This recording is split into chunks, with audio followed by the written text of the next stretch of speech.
started. I don't think you'll be able to see it on camera, but off in the distance is the Golden Gate Bridge and the city between the trees back there. It's freezing cold. Look at this bird. Hi, buddy. Looks like he's already sharing a lot of good advice. Lots of hand gestures.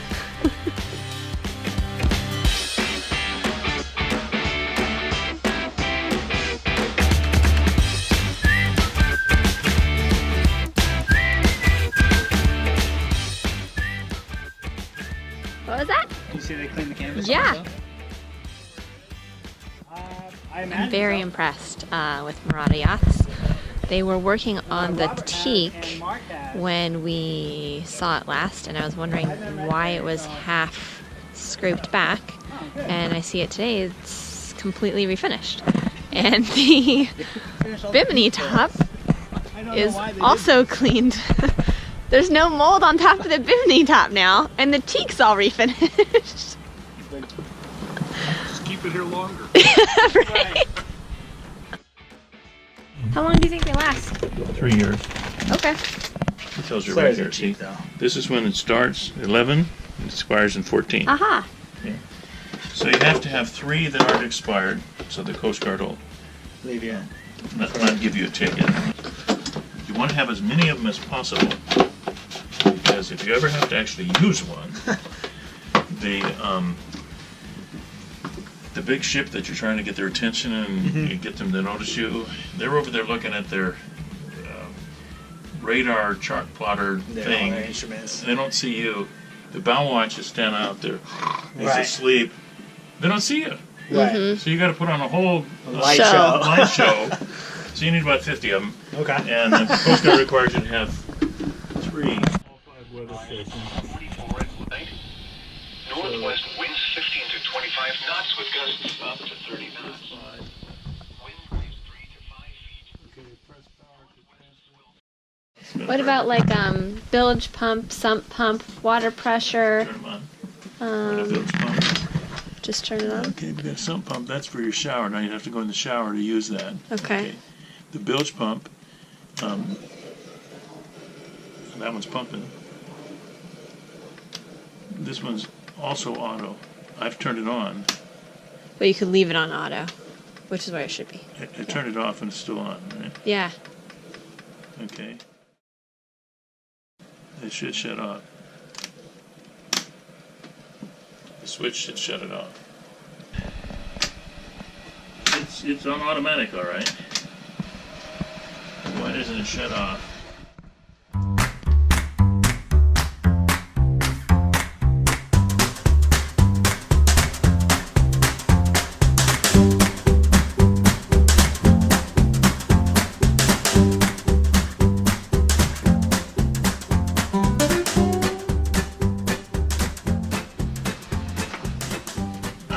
We figured it out? Well, No, I it jiggled just the wire. stopped. Oh, okay. I only jiggled the wire just right. It's a float switch. Right. So you probably need to take it and just clean it so that it can float down again. Okay. Okay, it's probably going to change out. This is your water pump. Okay. Okay. You put glycol in here. Okay. Okay. And that's your heat exchanger system. And it brings salt water through this strainer. Okay. Coolant. Yeah, and then there's a valve handle that we have to turn on. Like that. To salt water in. Okay. And then this strainer gets all the junk out. And it goes in the pump. And goes in there and it cools the glycol, which cools your engine. Okay. Okay. So you have to make sure there's glycol in here. This is where you put the oil in here. Okay. Here's your district for the oil. And before you start a diesel, always check the oil, check the glycol. Okay. Could be a generator. I don't see any coils in the pipes.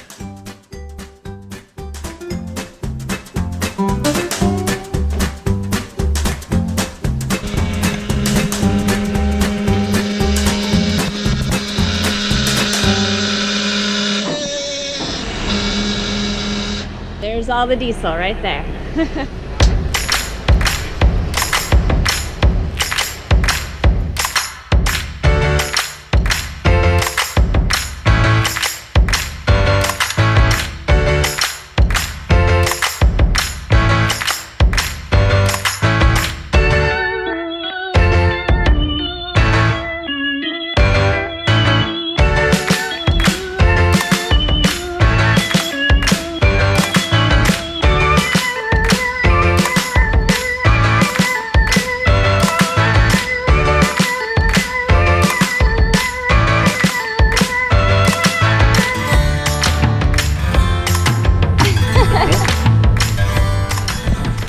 about that, Captain Scott? I think we need to figure out how to get this thing pumped out pretty quickly. Yeah, because it's I got stinky. pee on my deck. Yeah, it's stinky. Once we finally got the cap off, Scott and I were watching the process for this, and it was really our first encounter with a pump out station up close and personal, and to be honest, it wasn't as bad as we thought. It was actually pretty straightforward and not that dirty of a process. So first time, not so bad. Good morning, seals. Sea lions. Good morning.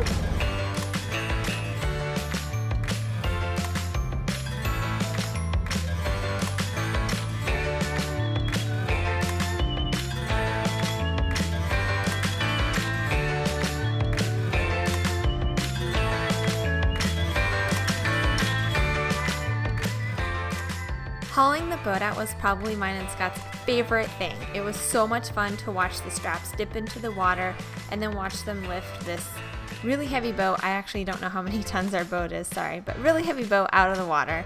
I did a little research on these lifts because I was curious to know kind of how they work, and what I learned is that a lot of the travel lifts, that's the kind of lift this is versus like a forklift, which you can use for some smaller vessels, but these travel lifts, a lot of them are 60-ton capacity, and they often are about 18 feet wide. We learned that some of the older lifts are more narrow and can actually cause some damage to your boat. They call it hull pinching. So if the lift is too narrow, then the straps can rub on your rub rails, or they could even rub your stanchions and lifelines, which would be really bad. We also learned about the placement of the straps and how important it is to get those just right. A lot of boat manufacturers suggest that you put these straps under your hull where the bulkheads are located, and it's hard to tell where those are because they're the internal bulkheads that help with the structure of the boat. But some manufacturers put little markers on the outside of the boat so you know. So ours actually had markers on the tow rail, and so the idea is that the straps go in these specific places where the bulkheads are, which is going to have more structural integrity for the boat, and it's also the best location for dispersing all the weight of your boat that's resting on these couple straps. So anyways, that's what we learned about the haul out process, and it was really cool to watch. I know. I've done it 1,000 times, but It's so close. Look at that. I know. That's so close.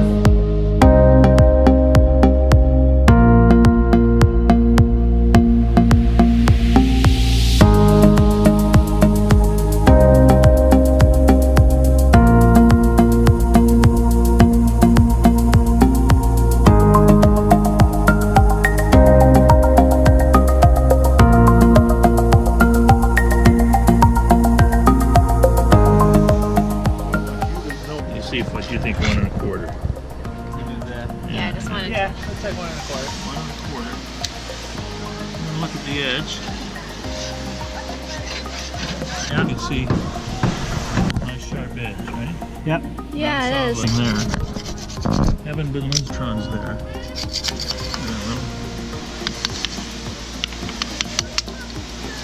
There it is, 21 by 14. That's what I thought she was. Okay. Right-handed. We're going to tap on the bottom. And what are we tapping for? We're trying to listen for a buzz. Now we get a tapping sound there because of the shaft. But we see this nice ring. Yeah. It Is rings. it hollow? It taps here because we got a shaft in there, and so you get a slight buzz. But if I get a buzz out here, ring, ring, ring, ring, ring, buzz, buzz, buzz.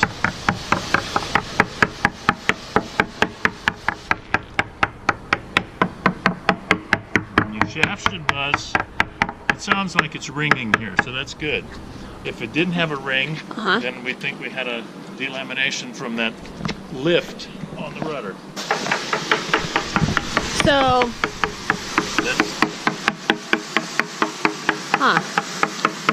That's a nice ring. So the rudder's pretty good. With the ring, yeah. now there's a buzz right there, so we may be having a little bit of a delamination there. Nothing to worry about. So if we only get this much buzz in 36 years. We'll wait another 36. All the way forward on this side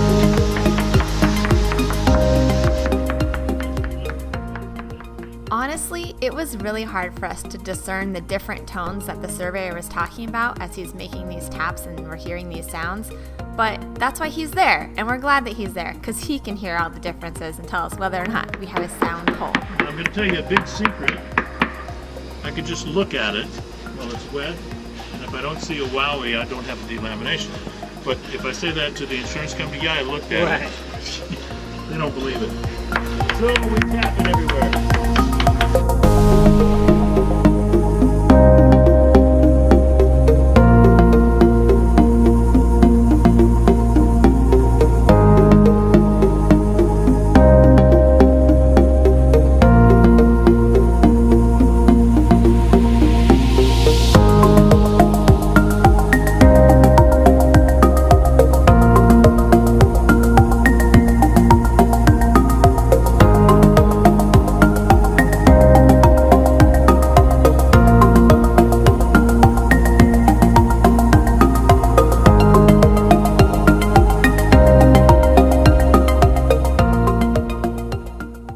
Yay! Yeah, great. Passed the tapping test. Yeah, that's it. Alright, we just took all the paint off and the bottom of the boat looks really good. The guy went around with the tapping tool, the surveyor went around examining the hull, and it sounds really good. We don't have a lot of blisters, we don't have a lot of growth, it's pretty magical. Turns out the boat was repainted just a couple years ago, which we didn't even know. Every time we check some records on this boat, we find something good that's new news, so it's just one happy surprise after another. This is my boat. I think it's about to be my boat.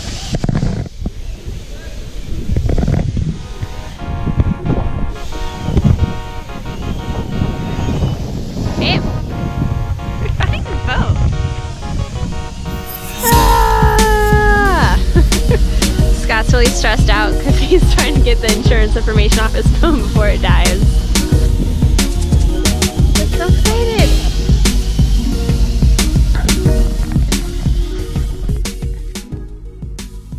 After we hauled the boat out of the water and power washed the bottom, examined our zincs, examined our propeller, and examined the hull, we were now ready to put the boat back in the water. She didn't need new paint, which was really exciting, and we were now taking her out for her test sail.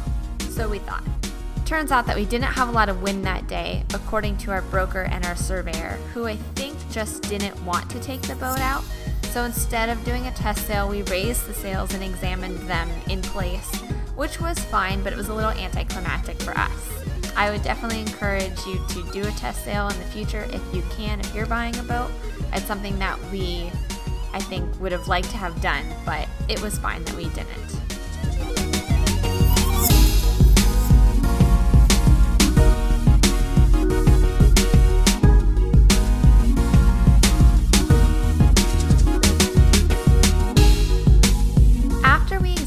Mainsail and we're putting it away, I was watching how much effort it was taking for the surveyor and the broker to put the sail away. As they were flanking it back and forth, they were trying to find a good place to stand. You can see that our bimini top and the cockpit are rather large and don't give you a good place to stand and take care of this. So this is something that Scott and I had to take into account when we were considering this boat.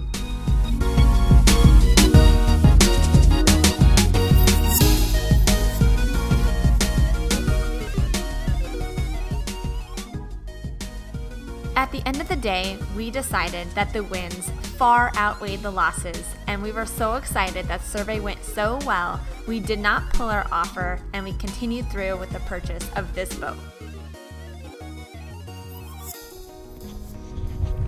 This is that restaurant we went to have a drink at the day we bought our boat.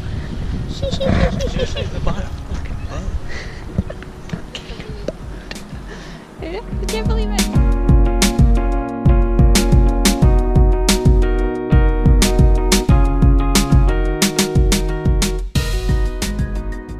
Join us next time, and we'll sit down after our survey and debrief the entire process for you guys. We'll start with where we were when we were dreaming about buying a sailboat, shopping for the boat, give you some insight on putting in an offer and our pros and cons of what went right, what went wrong with the survey. We'll share all of that with you guys, so stay tuned for the next episode. Also, if you like our videos, give us a thumbs up or subscribe. It really helps us know how we're doing. And if you have anything that you want to see, let us know.